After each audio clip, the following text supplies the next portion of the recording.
राम राम दोस्तों और मेरी माताएं बहन है। आशा है कि आप सभी के ऊपर बाबा नीम करौली जी की अपार कृपा होगी। आपके घर परिवार में सभी कुशल मंगल होंगे, यही मेरी प्रार्थना, यही मेरी अर्जी है। मेरे बाबा नीम करौली जी की शरण में मेरे गणपति जी महाराज, सर्वप्रथम पूज्य गणेश जी आपका अभिनंदन।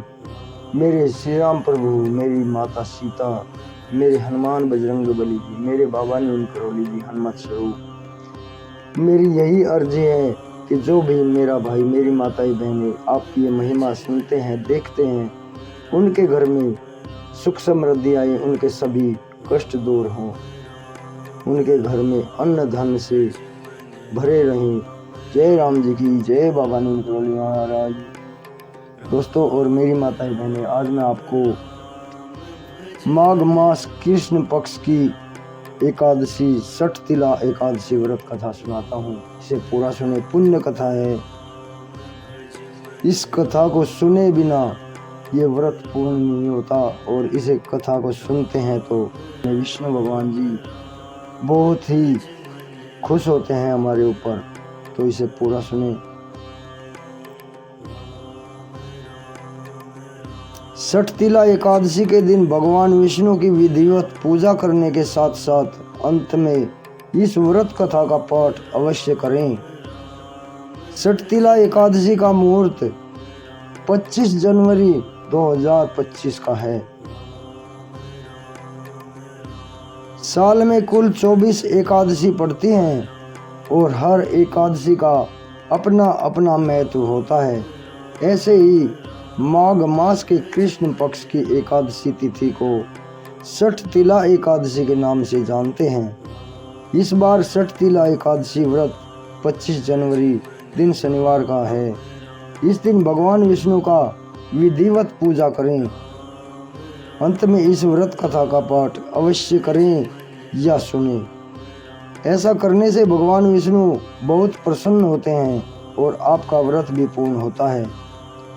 और अब सुनते हैं सठ तिला एकादशी संपूर्ण व्रत कथा। धार्मिक ग्रंथों के मुताबिक एक बार नारद जी भगवान विष्णु के दरबार में पहुंचकर बोले, हे भगवान, हे प्रभु, कृपया माघ मास की कृष्ण एकादशी के बारे में, उसके महत्व के बारे में बताइए। इसके बाद भगवान विष्णु कहने लगे, पृथ्वी लोक पर एक निर्धन ब्रह्माणी उन्हें बहुत मानती थी। दान पुण्य करने के लिए उसके पास कुछ नहीं था, लेकिन वह भगवान विष्णु की पूजा, व्रत आदि श्रद्धा पूर्वक करती थी। एक बार भगवान विष्णु स्वयं उनके द्वार पर भिक्षा के लिए पहुंचे ताकि उसका उद्धार हो सके। ब्रह्माणी के पास देने के लिए कुछ नहीं था, तो वह एक मिट्टी का ढेला उठाकर भगवान विष्णु को श्रद्धा पूर्वक अर्पण करती है।